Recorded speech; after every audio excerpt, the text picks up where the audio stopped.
Vamos a iniciar con un tema nuevo. Recuerde que anteriormente habíamos hablado de el tabernáculo, el cual debíamos entender como el lugar de intimidad. Esa habitación en la cual había un encuentro entre Dios y nosotros, que traía revelación de su naturaleza, de su carácter. Y vamos a comenzar a analizar el tabernáculo de Moisés de una forma diferente a lo que estamos acostumbrados. Y vamos a descubrir a través del tabernáculo de Moisés cómo es que existía ya un propósito de Dios por revelar su gloria, revelar su propósito al pueblo de Israel y ahora a nosotros que estamos en Cristo. Amén. Entonces, por favor, colóquese en la página número 8 de su material y comenzamos a leer. Y dice: es muy importante tener presente que todo lo que representa el modelo de adoración del tabernáculo nos lleva a entender el propósito y deseo que Dios tiene de tener comunión con el hombre. Recordemos que todo lo que implica el tabernáculo se dirige hacia un punto: nuestra relación con Dios. Si mi adoración no me está conectando con Dios, lo que yo esté practicando no está en el orden divino. Si mi adoración no me está conectando con Dios, lo que yo esté practicando no está dentro del orden divino. ¿Por qué? Porque toda adoración que está hecha conforme a la verdad que nos es revelada en las Escrituras te conectará con Dios. El problema es cuando anteponemos las formas, las modas, las tendencias y nos olvidamos de lo que es importante, elemental, básico en nuestra adoración, y es el corazón. Dios está buscando que cada uno de nosotros le rindamos nuestro corazón. Amén. En la Biblia encontramos un modelo de habitación llamado tabernáculo, el cual era un símbolo de la obra y ministerio de nuestro Señor Jesucristo. Subraye eso. ¿Por qué? Porque a través del tabernáculo, en este modelo de habitación, en este modelo en el cual se revela Dios deseando establecer una relación íntima con el ser humano, se manifiesta su propósito. Dios no improvisa. Dios no es un Dios circunstancial. Él es 100% intencional. ¿Qué va aquí? ¿Una S o una C?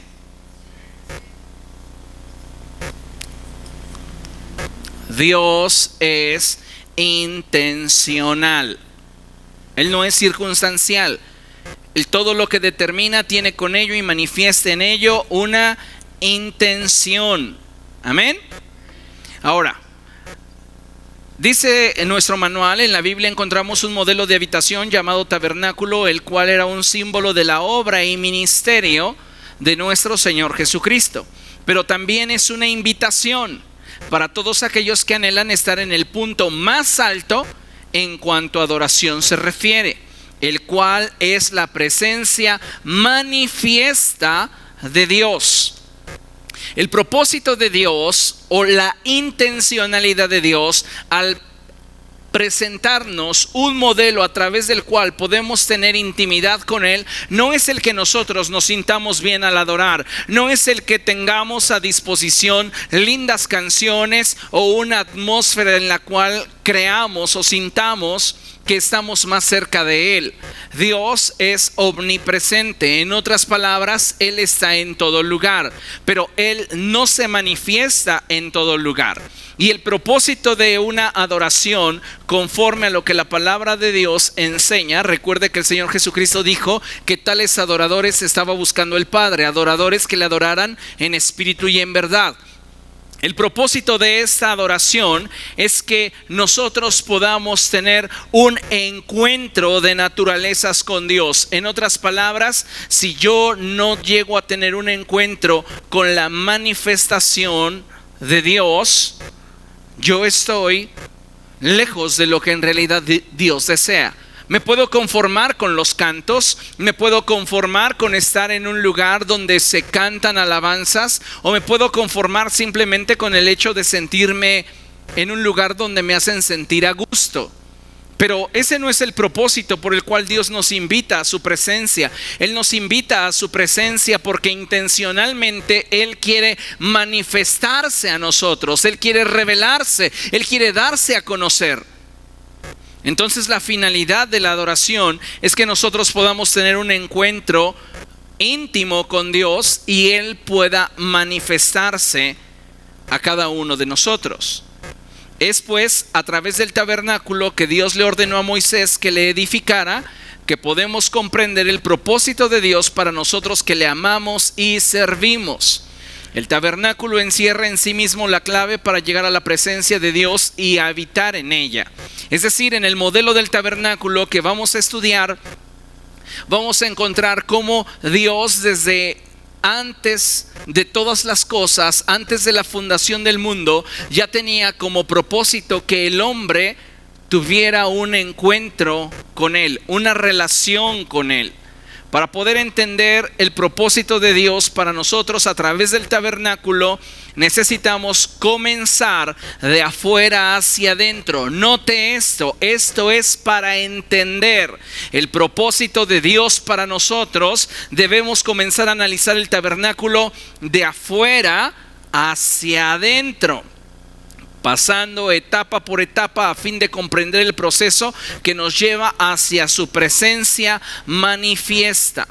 Hay dos formas en las cuales vamos a analizar el tabernáculo de Moisés. Y la primera es de fuera hacia adentro. Y la segunda es de dentro hacia afuera. Porque es muy importante hacer esas referencias y diferencias, dado que analizar el tabernáculo de Moisés desde ambas perspectivas nos tiene diferentes implicaciones. Y bueno, en nuestro manual tenemos este dibujo, el dibujo del tabernáculo, que sería algo aproximadamente así.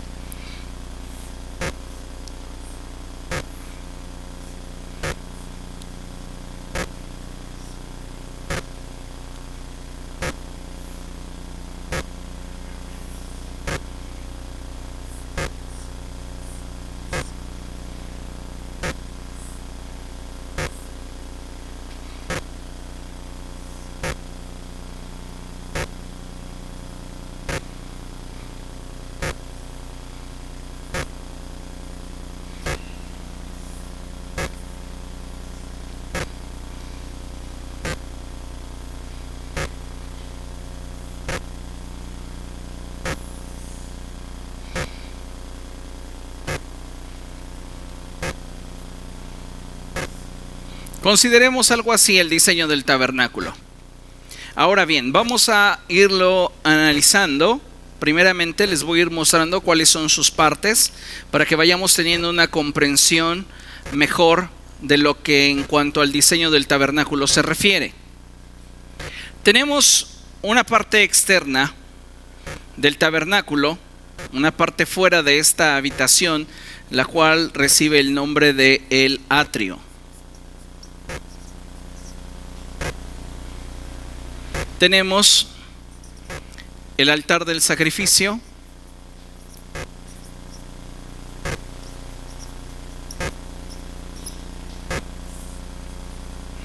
tenemos el lavacro,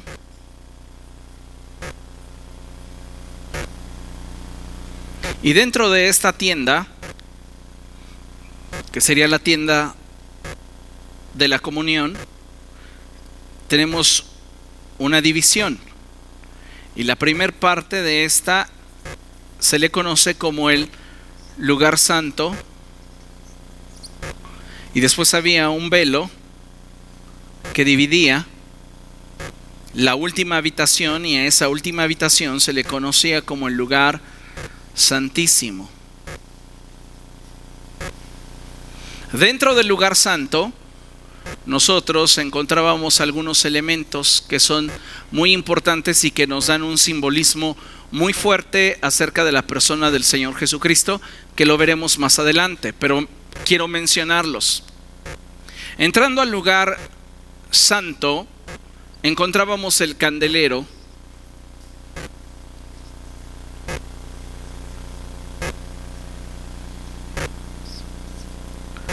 encontramos una mesa con los panes de la proposición y encontramos un altar, el altar del incienso. Estos tres elementos se encuentran dentro del lugar santo, y dentro del lugar santísimo solamente se encontraba el arca de Dios y en esa arca estaban los dos querubines de la gloria. Esto es lo que se conoce como el propiciatorio.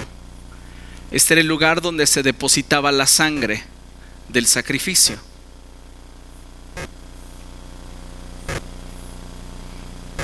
Hay algo muy interesante cuando hablamos del arca en cuanto a su material, y lo veremos más adelante, pero todo apunta a Cristo.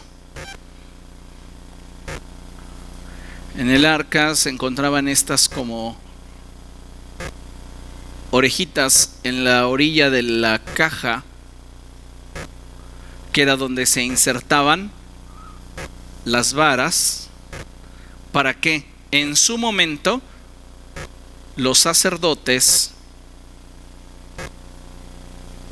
cuando salían en campaña, pudieran colocar estas varas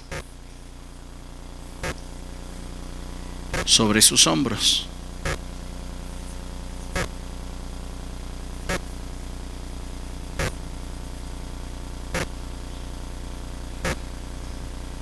Todo tiene un simbolismo y todo tiene un porqué, un significado. No podemos de alguna manera profundizar en cada detalle, pero sí vamos a resaltar los más importantes. Así que vamos por partes y avancemos en nuestro material. Jesucristo y su evangelio revelado en el tabernáculo de Moisés. Es importante entender que la construcción del tabernáculo fue de dentro hacia afuera. Nosotros lo vamos a analizar ahorita de afuera hacia adentro, pero el tabernáculo no se construyó así. El tabernáculo se construye de dentro hacia afuera. ¿Por qué? Porque esa es la manera en la cual el Espíritu Santo obra en nuestras vidas. Él obra siempre de dentro hacia afuera. Todo lo que no procede del Espíritu es de la carne. Por eso es importante que entendamos que si habremos de manifestar algún cambio en nuestra vida, no será en base a nuestra disciplina o a nuestro deseo carnal, porque entonces no tiene relevancia. Debe de ser Dios poniendo en nuestra naturaleza su voluntad, y nosotros, al ceder nuestra voluntad a la de Él, operar el cambio. Entonces Dios hace los cambios en nosotros de dentro hacia afuera. Si yo solamente estoy forzándome a tener una conducta externa sin que mi corazón sea transformado, yo me estoy disciplinando, pero no estoy siendo transformado. Por eso es importante entender que este modelo nos va a revelar muchos aspectos del ministerio de Cristo, pero sobre todo nos va a revelar la intencionalidad de Dios para con cada uno de nosotros. Y lo primero es que si nosotros habremos de construir una habitación para Dios, lo que debemos de saber es que los cambios vendrán de dentro hacia afuera. Si yo estoy manifestando una conducta, pero yo no estoy teniendo un cambio en mis pasiones, en mi manera de pensar, pues simplemente estoy forzando a que las cosas sucedan, pero no es algo que Dios está provocando en mí. ¿Ok? Fíjese, es importante entender que la construcción del tabernáculo fue de dentro hacia afuera, lo cual nos muestra la obra del Espíritu Santo en nosotros, la cual comienza en lo interno, en nuestro espíritu, en nuestra alma, y se manifiesta externamente a través de nuestra manera de vivir. Es Dios poniendo en nosotros su voluntad, Dios estableciendo en nosotros su naturaleza para que nosotros podamos obrar conforme Él quiere. Veamos esta cita de Éxodo capítulo 40.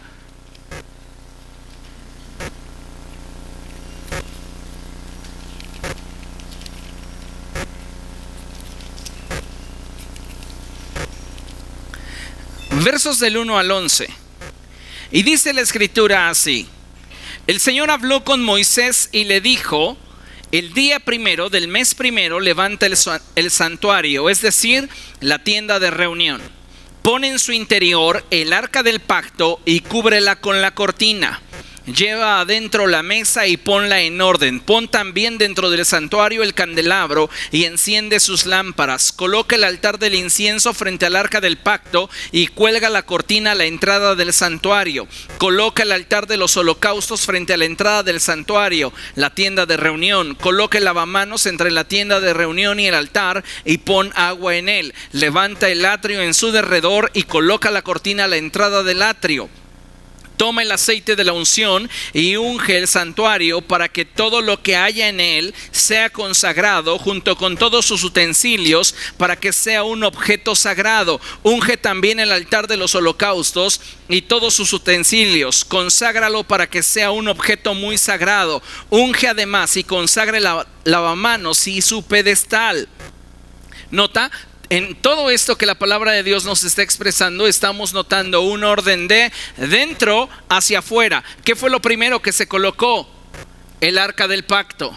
¿Qué es lo primero y lo que debe de ser fundamental en nuestra vida? La presencia de Dios. No hay nada más importante, no hay nada más trascendente en la vida de todo creyente que la presencia de Dios. Podemos tener todo lo que en torno a nuestra vida espiritual pudiéramos desear, pero si carecemos de la presencia de Dios, carecemos de todo. Porque lo único que es relevante para que todo lo que en derredor que deseamos tenga sentido es la presencia de Dios. Por eso es importante entender que en este modelo que Dios establece para Moisés, comenzamos con el arca del pacto. Establece el arca del pacto como el fundamento de toda la obra que has de construir. Si la gloria de Dios no es nuestro fundamento, entonces todo lo que hacemos es irrelevante. La presencia de Dios tiene que ser fundamental para cada uno de nosotros. ¿Entendemos eso? Ahora, es bien importante considerar lo que la escritura está diciendo, y me gustaría hacer una aclaración mayormente enfocada hacia lo doctrinal, porque aquí Dios le está indicando a Moisés que unja cada uno de los muebles, que unja las cortinas y que unja todo lo que en el tabernáculo hay. Muchas personas dentro de la cristiandad han tomado estas porciones de la escritura para creer que debemos ungir nuestro carro, que debemos ungir nuestra casa, que debemos ungir los instrumentos musicales de la iglesia, que debemos ungir las sillas, que debemos ungir las puertas. Están en un error. ¿Por qué? Porque nos estamos saliendo del contexto de lo que Dios está expresando. Debemos de tener en cuenta que todo lo que la ley expresa es una sombra de los bienes que habrían de manifestarse en Cristo. En otras palabras, cada una de estas piezas en el tabernáculo apunta a Cristo. Por eso era necesario que se ungieran. ¿Por qué? Porque la palabra Cristo significa ungido, y porque el Cristo de Dios tendría el respaldo del Espíritu del Señor en todo momento. ¿No recuerdan las palabras de Jesús cuando Él dijo: el Espíritu del Señor está sobre mí por cuanto me ha ungido? Cristo es el tabernáculo hecho carne. Ahora, ¿cómo se aplica eso a nosotros, la iglesia? Bien simple. Me interesa más un músico ungido que un piano con aceite. Me interesa más un cristiano que camina en comunión con el Espíritu Santo que vertirle aceite a mis bancas o a mis sillas. ¿De qué me sirve chorrear mis paredes con aceite si la gente que ahí se reúne no tiene una relación con el Espíritu Santo? A veces caemos en extremos que parecieran más bien fetiches en lugar de fe. No tiene nada que ver. Hace algún tiempo yo supe de una iglesia donde llegó una persona con esas ideas y: pastor, tenemos que ungir el edificio y tenemos que ungir los instrumentos, y echaron a perder un teclado. ¿Cuál fue la justificación? Es que seguramente había pecado en el teclado. Mancharon las paredes. ¿Y cómo voy a quitar esas manchas? No, es que de seguro ahí había un espíritu malo. Por favor, estamos sobreespiritualizando las cosas cuando en realidad no nos damos cuenta qué es lo que realmente la Escritura está diciendo. No necesito ungir tu auto. Deberías tú de tener una relación mejor con Dios si en realidad quieres que todo lo que posees sea prosperado. No necesito ir a tu casa y ungirla porque pareciera que siempre que entras a ella hay problemas. Mejor da un buen ejemplo. Establece una habitación con el Espíritu Santo en tu hogar para que su presencia se manifieste y entonces el ambiente dentro de tu casa cambie. Hemos caído en extremos tan religiosos y tan absurdos que carecen de todo sentido escritural. Cuando Dios le está diciendo a Moisés, debes de ungir el lavamanos, debes de ungir el altar, debes de ungir el candelero, debes de ungir el altar del incienso, debes de ungir la mesa de los panes, todo apunta a Cristo. Y cuando nosotros aprendamos en una lección más adelante la vida del adorador a través del tabernáculo, vamos a descubrir cómo todo esto tiene sentido, porque cada uno de estos muebles apuntan a una revelación de Jesús para nosotros, la iglesia. En Cristo es que está la plenitud de la deidad. Y por ese motivo es que en la sombra era necesario que cada uno de los mobiliarios, de los muebles, de los instrumentos fueran ungidos, porque apuntaba al hecho de que el Espíritu del Señor estaría sobre el Cristo. Todo el tabernáculo es Jesús. Y lo vamos a ir descubriendo. Todo el tabernáculo me habla de la obra de Cristo, de su ministerio, de su persona.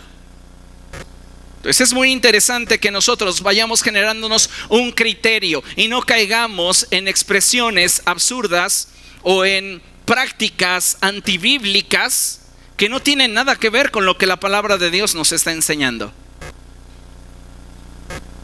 Es que últimamente no he salido a trabajar y está escaseándome el alimento, voy a ungir mi alacena. Mejor váyase a trabajar.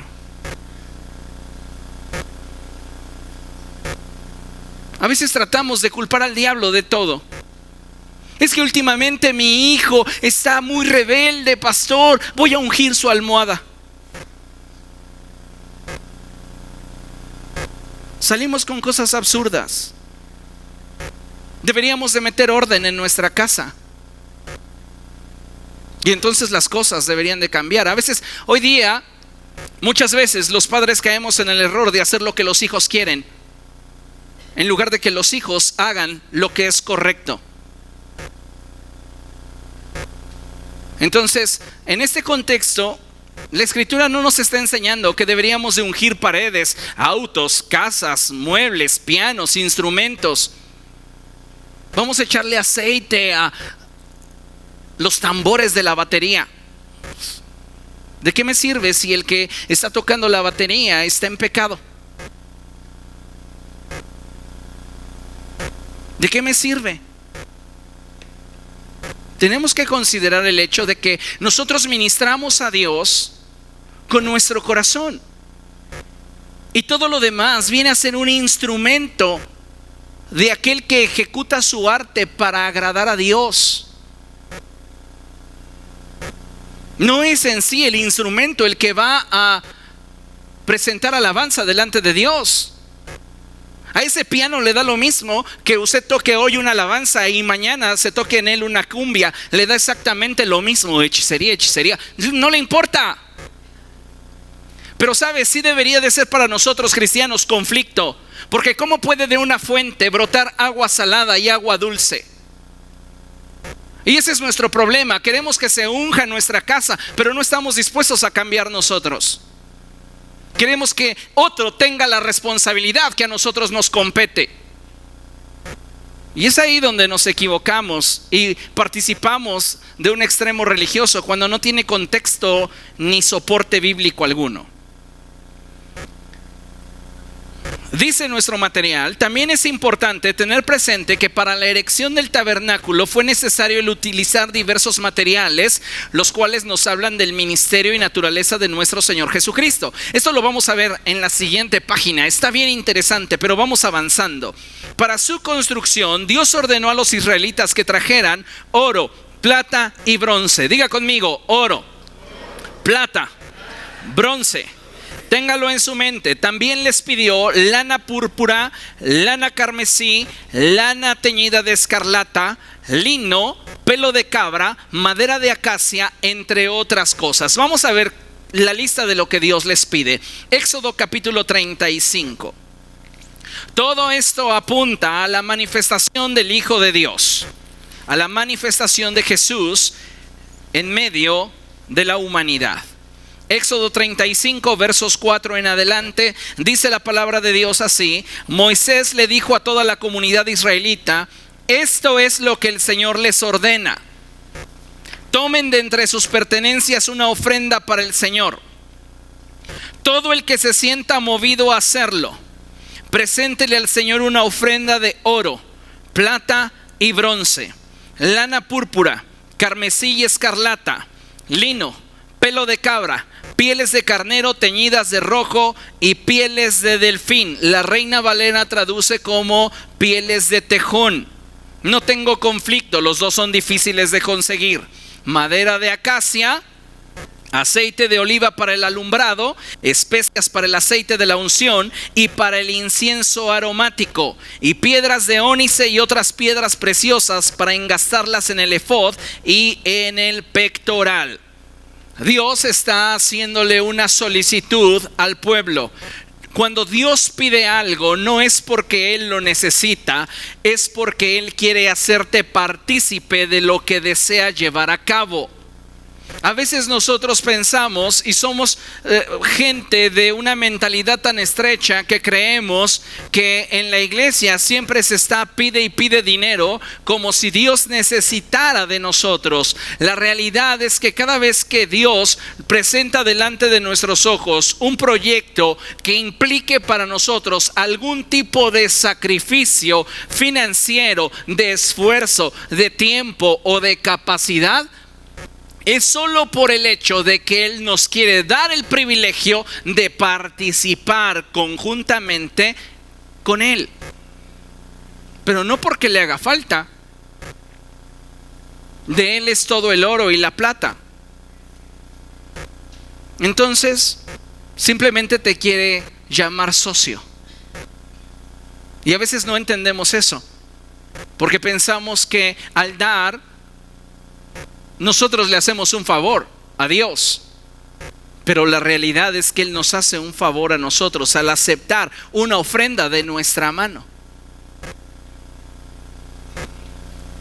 Los símbolos de estos materiales nos ayudan a comprender de forma más clara la gracia que se nos da al acercarnos a Dios y el valor que debemos de darle, ya que, como he mencionado, todo el mobiliario del tabernáculo y todo el servicio que se desarrollaba en torno a este son solo una sombra respecto de la sustancia que representa Jesucristo.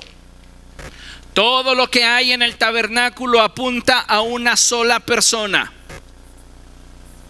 Jesús.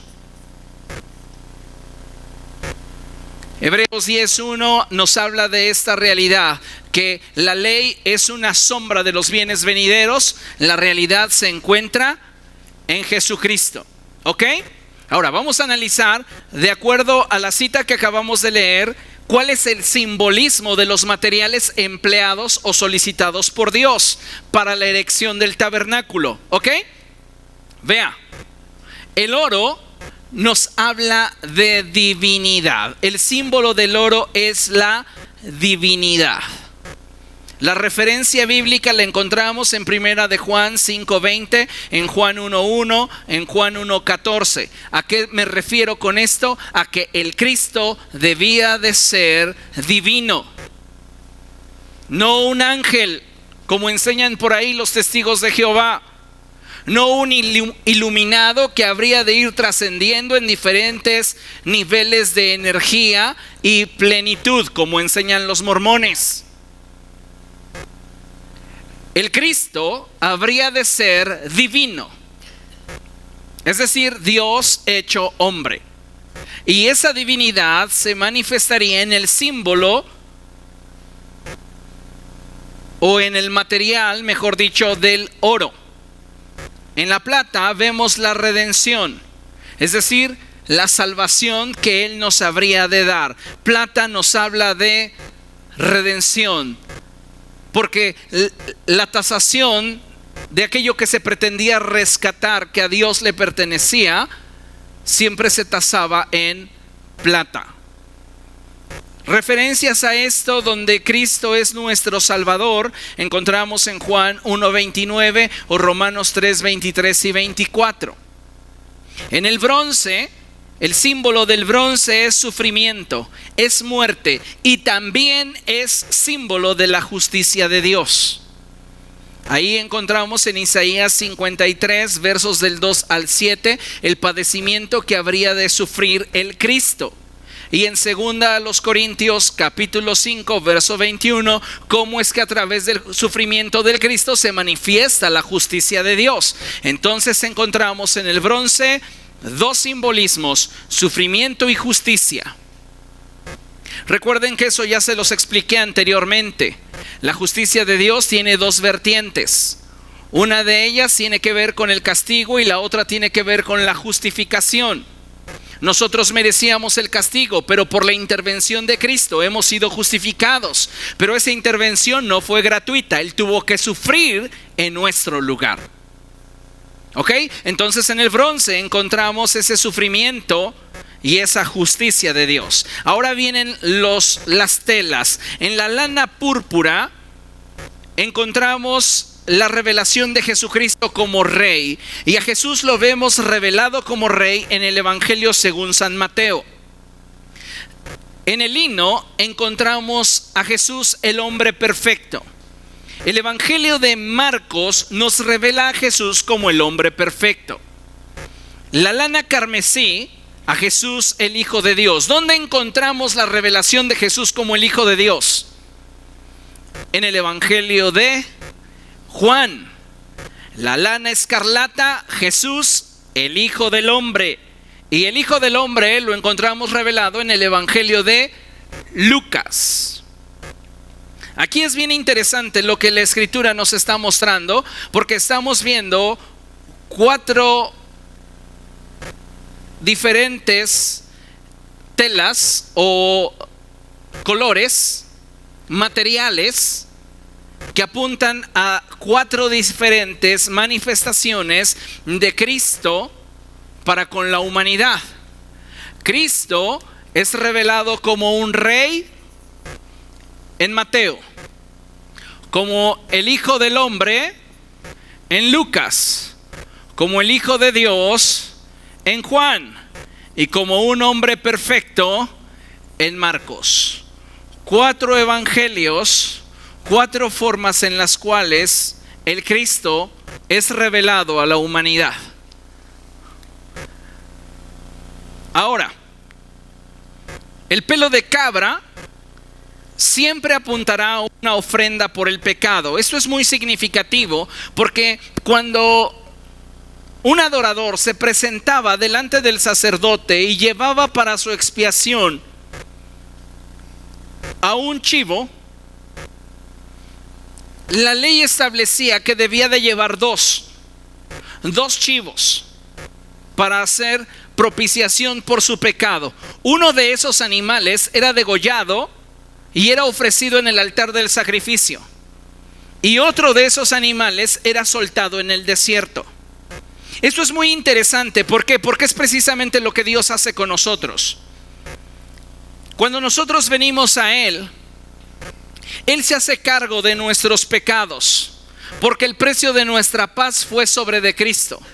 Pero también aquel animal que es soltado en el desierto representaba algo muy interesante, y es el olvido. Cuando Dios te perdona un pecado, lo olvida. Por eso era muy interesante esta situación que se daba en el tabernáculo. Llegaba la persona que estaba consciente de sus pecados con sus 2 chivos, y antes de que estos fueran de alguna manera manejados por el sacerdote o entregados como ofrenda al Señor, lo que el sacerdote guiaba a hacer al adorador era que impusiera sus manos sobre de ellos para transferirle su culpa. El animal era sin culpa, y al imponer sus manos sobre ellos y decretar que ese inocente moriría en su lugar, entonces de forma simbólica esa persona quedaba absuelta de sus pecados, y uno de esos animales era sacrificado. Lo que sucedió con Cristo: Él fue sacrificado por usted y por mí para acercarnos a Dios. Y el segundo nos representa lo que Dios hace con las ofensas, y es que cuando son perdonadas, las olvida. No así el ser humano. El ser humano no olvida. Dice perdonar, pero no olvida. Tal es el caso de David. David comete adulterio con Betsabé, y en el instante en el cual llega Natán a confrontarlo y David reconoce su pecado delante de Dios, Natán le dice: no morirás, Dios perdona tu pecado. Pero muchos años después, cuando Mateo está escribiendo la genealogía del Cristo, se acuerda de que David no puede entrar a la historia en blanco. Dice: porque este hombre tomó a una mujer, la mujer de Urías. Y nos hace recordar sus errores.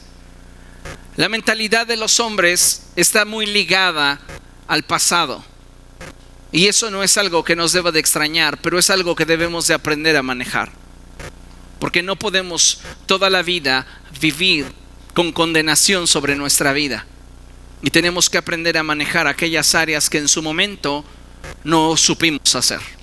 ¿Ok? Ahora, entonces el pelo de cabra es la ofrenda por el pecado. Representa ese animal que fue sacrificado como una ofrenda de pecado. La madera de acacia representa la vida incorruptible. La madera de acacia es una madera tan dura que no se pudre. En otras palabras, no se corrompe, no sufre corrupción. Y finalmente encontramos el aceite, que representa la presencia del Espíritu Santo. Todas las referencias bíblicas ya las tiene usted a un lado para que pueda revisarlo en su casa. Ahora vamos a entrar a la acción. Es importante tener presente que todo el tabernáculo fue edificado de acuerdo al modelo que Dios le mostró a Moisés, el cual tenía las siguientes cualidades. Moisés no metió aquí su cuchara para nada. Todo lo hizo como una réplica de lo que se le mostró en el Monte Santo. Adoración tiene que ver con eso, replicar lo que en el cielo se está revelando, lo que en el cielo se está publicando. La iglesia debería de ser un eco de la voz del Espíritu Santo, de la voz de Dios. La iglesia debería estar en sus tiempos de adoración reproduciendo, replicando lo que en la presencia de Dios se está manifestando. Amén. Ahora, cuando hablamos de una réplica, hablamos de una copia exacta.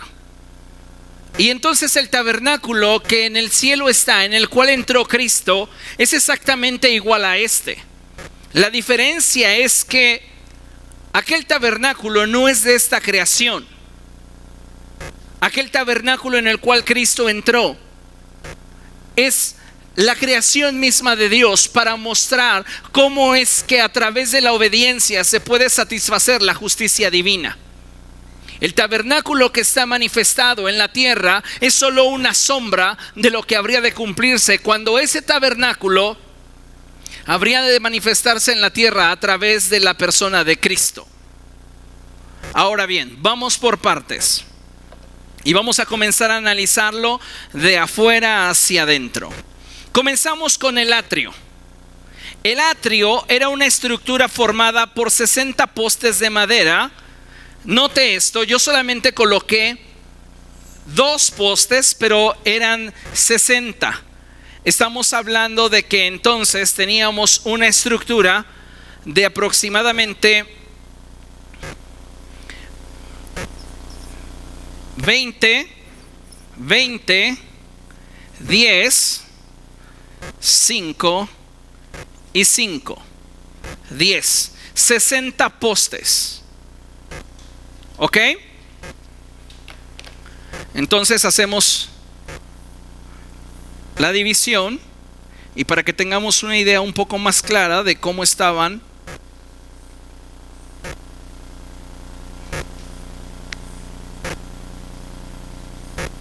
¿Qué son esas dos bolitas que pone al principio y al final? Ahorita lo va a ver.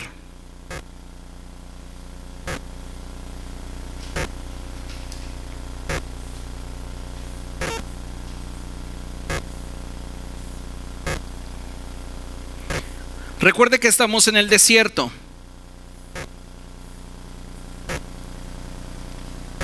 Y esta estructura del tabernáculo debía de soportar los vientos del desierto.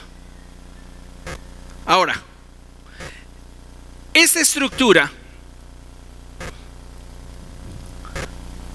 nos revela muchísimo.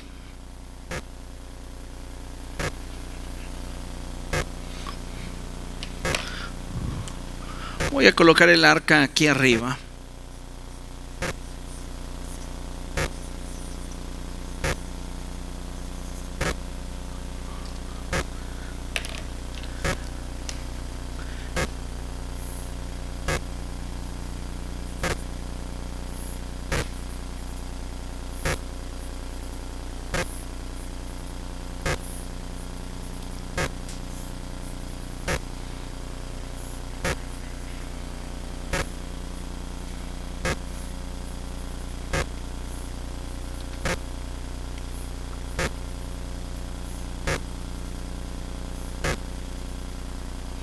¿Qué es lo que estoy haciendo? Estoy mostrándoles cómo estaba anclado cada uno de los postes que estaban en el tabernáculo para darle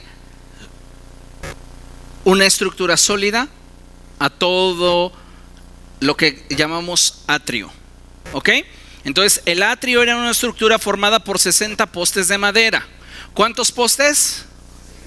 60. El 60 surge de una multiplicación de dos números, 6 por 10. El número 6, dijo el Señor Jesucristo, que era el número del hombre. Y el número 10 es un número indeterminado que también representa responsabilidad. ¿Qué significa eso? En los 60 postes estamos encontrando una cosa, y es que el Cristo llevaría sobre de sí la responsabilidad de la cual el hombre era cautivo. La Escritura dice en Colosenses que Él anuló el acta que nosotros teníamos pendiente por los requisitos de la ley. En otras palabras, Él llevó nuestra responsabilidad sobre de Él.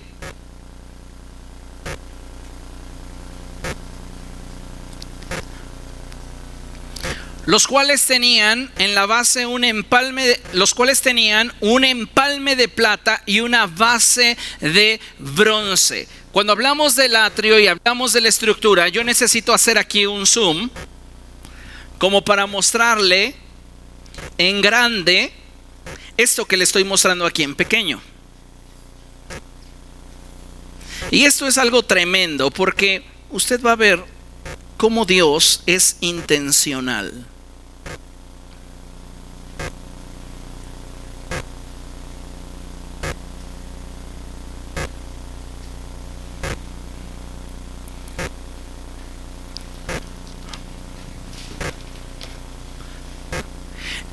Esta es madera de acacia. Tenemos un empalme de plata.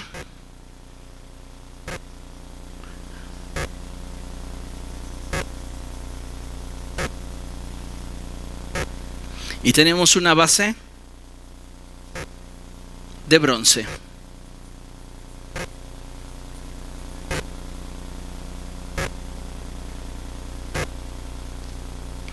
Y tenemos sujeto a ese empalme de plata un pelo de cabra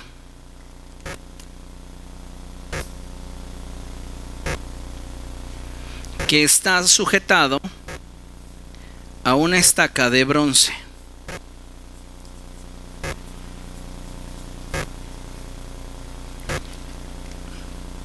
Solo estoy ampliando uno de los postes, uno de los 60 postes que sostienen la estructura del tabernáculo. En este poste encontramos la revelación del Evangelio de Jesucristo. Ahí está todo.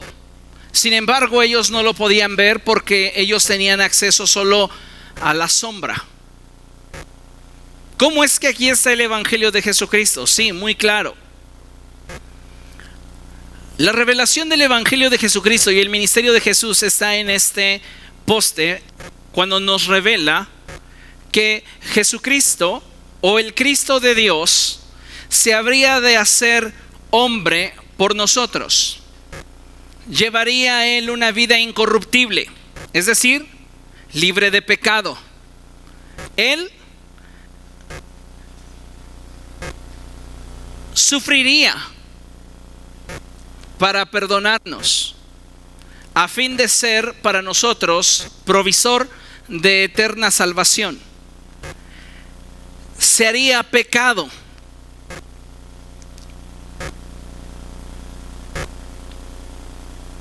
por usted y por mí, moriría, pero también resucitaría. Recuerde que cuando la nube se posaba sobre un lugar, tenía que erigirse el tabernáculo. Y se podían quedar ahí un día, una semana, meses. Pero cuando la nube se movía, el tabernáculo tenía también que ser removido. Y entonces esas estacas que habían sujetado la estructura tenían que salir. La gloriosa resurrección de Jesús, plasmada de forma profética. Entonces podemos ver en un poste del tabernáculo la revelación del ministerio del Hijo de Dios, el cual se haría hombre por nosotros, sufriría, sería nuestra salvación, se haría pecado por nosotros, moriría y resucitaría para abrirnos un camino a Dios.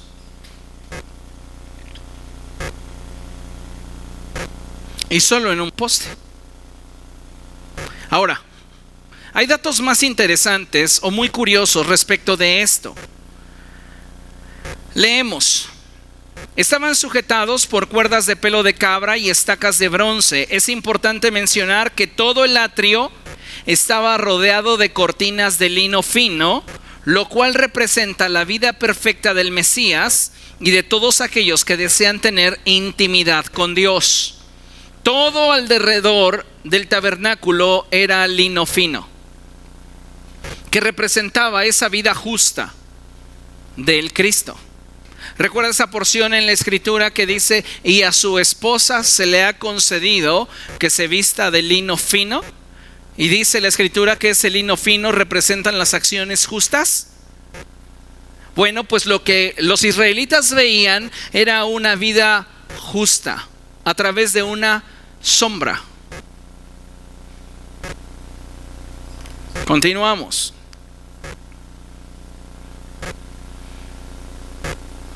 Éxodo 38, versos 9 en adelante. Leamos lo que dice la escritura ahí. Después hicieron el atrio. El lado sur medía 45 metros de largo y tenía cortinas de lino fino, 20 postes y 20 bases de bronce con ganchos y empalmes de plata en los postes. El lado norte medía también 45 metros de largo y tenía 20 postes y 20 bases de bronce con ganchos y empalmes de plata en los postes. El lado occidental medía 22 metros y medio de ancho y tenía cortinas y 10 postes y 10 bases con ganchos y empalmes de plata en los postes. Por el lado oriental, hacia la salida del sol, medía también 22 metros de ancho. A un lado de la entrada había cortinas de 7 metros de largo, 3 postes y 3 bases, y al otro lado de la entrada había también cortinas de 7 metros de largo, 3 postes y 3 bases.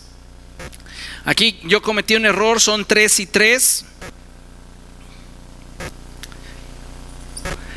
3 y nos faltan 4, que es lo que le va a dar el soporte a la entrada, a la estructura de la entrada. Continuamos leyendo. Todas las cortinas que rodeaban al atrio eran de lino fino. Las bases para los postes eran de bronce, los ganchos y los empalmes en los postes eran de plata y sus capiteles estaban recubiertos de plata.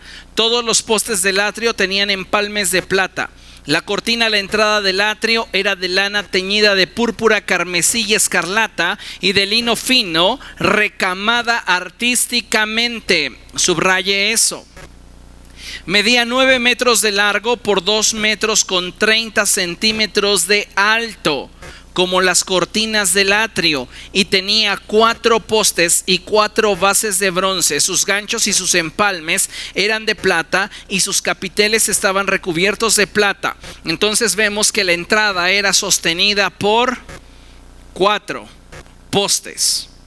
Tenemos entonces 20, 20 y 10, 50, 3, 3 y 4, 10, 60 postes en total. ¿Ok? Ahora hay algo muy interesante, la altura. La altura que nos está diciendo la palabra de Dios que tenía esta entrada era de ¿cuánto? 2 metros con 30 centímetros de alto. La altura de la entrada era de 2 metros con 30 centímetros de alto. Es decir, nadie podía, por mérito propio, por capacidad propia, mirar dentro del tabernáculo. Para poder disfrutar de lo que estaba dentro del tabernáculo, escuche lo que le voy a decir, debían entrar por la puerta. ¿Recuerda esas palabras cuando Jesús dijo: yo soy la puerta? El que entra por mí hallará pastos. Lo que está diciendo el Señor Jesucristo: yo soy el acceso a la presencia de Dios. ¿Ok? Nadie por su propia capacidad puede disfrutar de lo que Dios provee. Para poder disfrutar de lo que Dios provee es necesario que entremos por la puerta, la cual es Cristo Jesús. Continuamos leyendo. Todas las estacas del toldo para el santuario y del atrio que lo rodeaban eran de bronce. Es decir, que a través de la muerte y la resurrección de Cristo, lo que se habría de manifestar sería la justicia de Dios. Su justicia.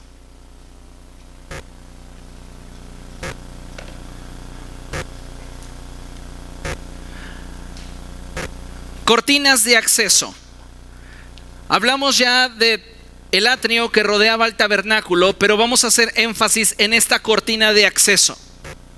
Dice la palabra de Dios que esta era o fue artísticamente recamada. ¿Qué es lo que está diciendo? Que tenía un bordado artístico, en el cual se interactuaban con los 4 colores y los 4 materiales predominantes en la edificación del tabernáculo. Y solo para distinguir, utilizar el verde. Pero hablamos de púrpura, que es el color real, morado. Escarlata, un color azulado. Y el carmesí, rojo. Y el blanco de lino. Tenía un diseño artístico que empalmaba los 4 materiales. Con lo que la palabra de Dios nos enseña que la revelación del Cristo se encuentra en los 4 evangelios, los cuales armonizan perfectamente. 4 colores, 4 evangelios. Nada de que es que el evangelio de Judas dice. No, déjese de cosas. 4 evangelios para darnos la revelación del Hijo de Dios. Y todos ellos armonizan perfectamente. ¿Ok? Ahora, leemos. Cortinas de acceso. Es muy importante tener en cuenta lo que simbolizaban las cortinas que permitían el acceso a la presencia de Dios. En Éxodo 38:18 nos dice que la cortina que daba acceso al tabernáculo era una cortina diseñada artísticamente, la cual nos muestra la manifestación del Señor Jesucristo a través de los 4 evangelios. Escuche esto porque está tremendo. De manera que cuando los judíos estaban frente a la puerta del tabernáculo, lo primero que veían era a Jesús. Un judío, estando fuera del tabernáculo, lo primero que observaba era a Jesús. Y es que no puedes ver a Dios si antes no ves a Jesús. Esa es la trampa de las religiones. Las religiones te dicen acercar a Dios. Y la gente piensa que no importa lo que creas, podrás acercarte a Dios. Pero Jesús declaró y Él dijo: yo soy el camino, la verdad y la vida, y nadie viene al Padre si no es por mí. Ahora, dentro de la cultura judía, esto va a ser aún más fuerte para usted. Porque dentro de la cultura judía y dentro de la forma en la cual los judíos entendían las cosas que dentro del tabernáculo y en el tabernáculo se daban, ellos le habían asignado nombres a cada acceso. El primer acceso era conocido por ellos como el camino. El segundo acceso era conocido como verdad. Y el tercer acceso, donde entraba el sumo sacerdote una vez al año, era conocido como vida. Entonces, cuando Jesús les dice: yo soy el camino, la verdad y la vida, para ellos es una blasfemia. No es solamente para ellos un loco que se está proclamando el Hijo de Dios. Se está haciendo semejante a Dios y se está poniendo en una posición en la cual yo entiendo dentro de mi estructura de pensamiento que no tengo otro medio para llegar a la gloria de Dios en el arca sino a través de Él. Y es lo que Jesús está diciendo: yo soy el camino, la verdad y la vida, y nadie puede entrar a la intimidad con el Padre si no es a través de mí.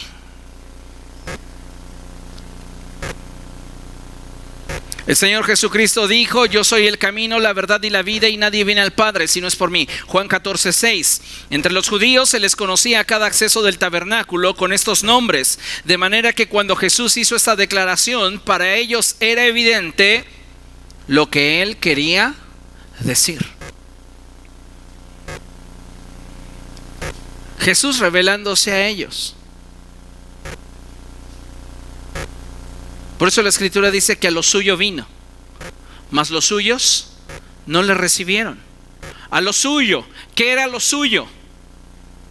Revelarnos la intención del Padre de tener una relación con los hombres a través de Él. Pero los suyos, su pueblo, lo rechazó, porque para ellos era una afrenta que Cristo no hubiera llegado como ellos pensaban. Porque si el Cristo era descendiente de David, ellos se imaginaban que sería un político exitoso que finalmente presentaría un golpe de estado contra Roma y los haría libres de una corrupción temporal.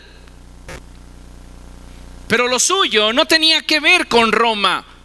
Lo suyo tenía que ver con nuestra condición espiritual, y Él llevó sobre de sí nuestra responsabilidad para acercarnos a Dios. No nos liberó de la tiranía de un imperio, nos libró de la tiranía del pecado, de la muerte y la condenación eterna.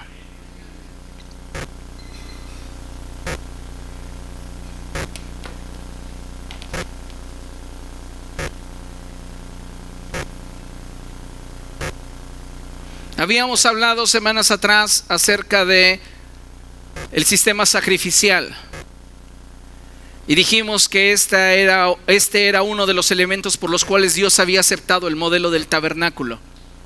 Y otro de los sistemas por los cuales Dios aceptó el modelo del tabernáculo es el sistema sacerdotal, en el cual figura Cristo como nuestro sumo sacerdote. Y figuramos nosotros al haber sido constituidos por Él, sacerdotes al servicio de Dios nuestro Padre. Entonces, cuando hablamos de la vestidura sacerdotal,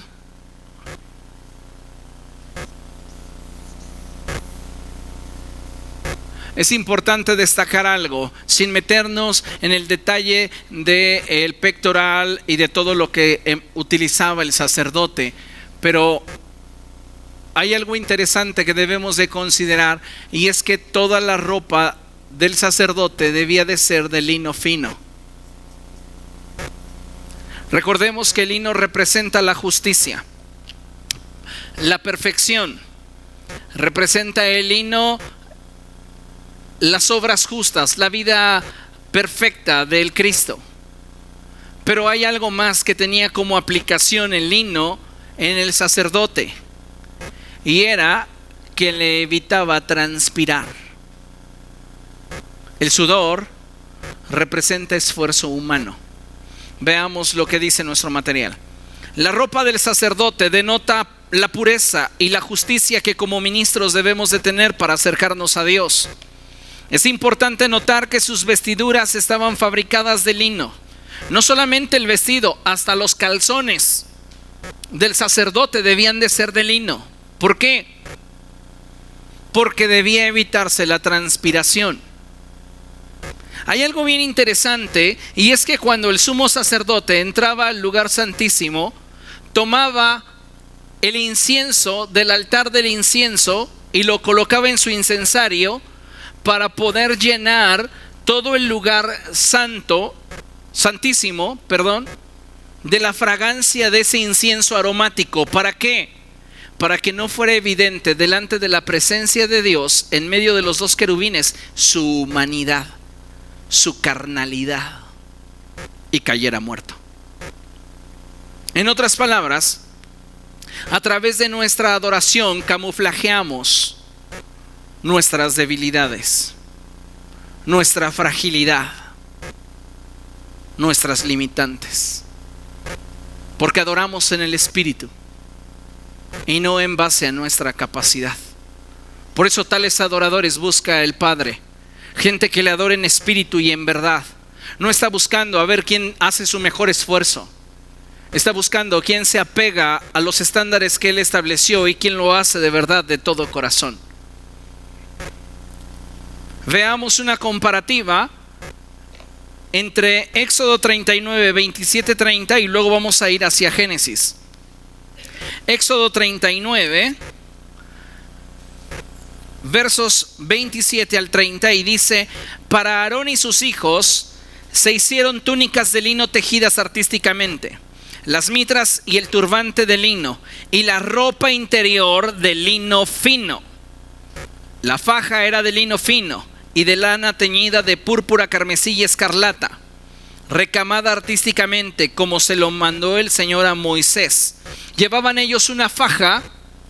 ¿Se acuerda usted del cinturón de la verdad que Pablo menciona en Efesios? Ya estaba revelado desde mucho tiempo antes.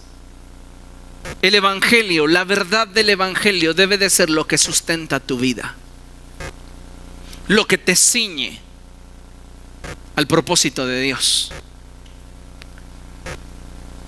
Seguimos leyendo y dice: la placa sagrada se hizo de oro puro y se grabó en ella a manera de sello: santo para el Señor. Luego se le ató un cordón de lana teñido de púrpura para sujetarla al turbante, como se lo mandó el Señor a Moisés. Destacamos que estas vestiduras sacerdotales eran hechas de lino. ¿Para qué? Para evitar la transpiración. ¿Por qué? Génesis 3:19. En Génesis 3:19 dice la Escritura que Dios habló al hombre diciéndole: te ganarás el pan con el sudor de tu frente. En otras palabras, Ahora todo lo que el hombre quisiera le implicaría su propio esfuerzo. Antes de la caída, todo lo que el hombre deseara lo tenía al alcance como consecuencia de la bendición de Dios. Pero cuando el hombre le dio la espalda a Dios, aquello que como consecuencia al tener comunión con Dios tenía, se terminó.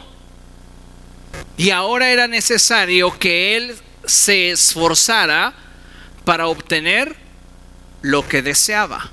No significa que el hombre no transpirara antes. El hombre transpiraba, pero como estaba en un estado de perfección, no había tal cosa como lo que se está indicando aquí, puesto que Dios lo colocó en el huerto para que lo labrase y lo guardase.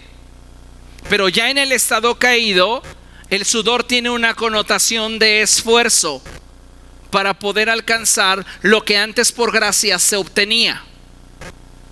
Entonces, cuando hablamos de sudor, hablamos de esfuerzo humano. Y la Escritura enseña en la carta del apóstol Pablo a los Gálatas, no por obras para que nadie se gloríe. Es decir, no está en mi capacidad, no está en mi fuerza, no está en mi habilidad,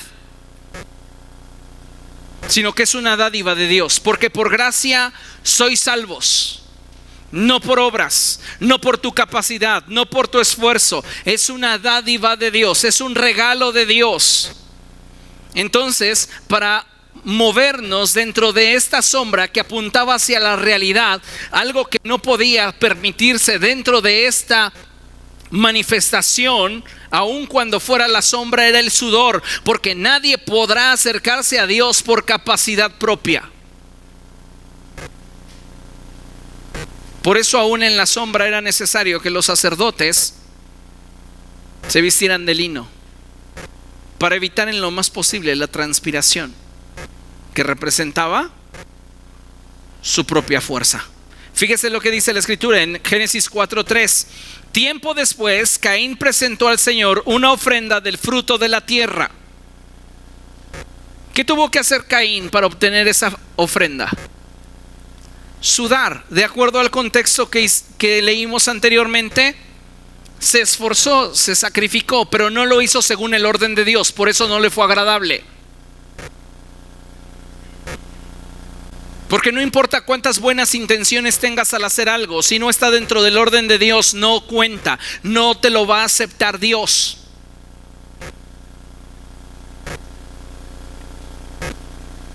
Entonces dice la Escritura que Caín presentó al Señor una ofrenda del fruto de la tierra. Abel también presentó al Señor lo mejor de su rebaño, es decir, los primogénitos con su grasa. El Señor miró con agrado a Abel y a su ofrenda, pero no miró así a Caín y a su ofrenda. Por eso Caín se enfureció y andaba cabizbajo. Caín le presenta al Señor una ofrenda de su sacrificio, pero Abel le presenta al Señor una ofrenda de lo que por gracia ha recibido. A Dios le agrada a aquellos que aprenden a depender de Él, y no a aquellos que pretenden a través de su esfuerzo ganarse su favor. Porque ya en este pasaje está escrito de manera implícita que Dios da gracia a los humildes, pero resiste a los soberbios. ¿Alguna duda? Ya puede pasar y explicarlo igual. Entonces si tiene algunas dudas, pero vamos a dejarlo hoy ahí, ¿le parece? Nos quedamos aquí y vamos a orar.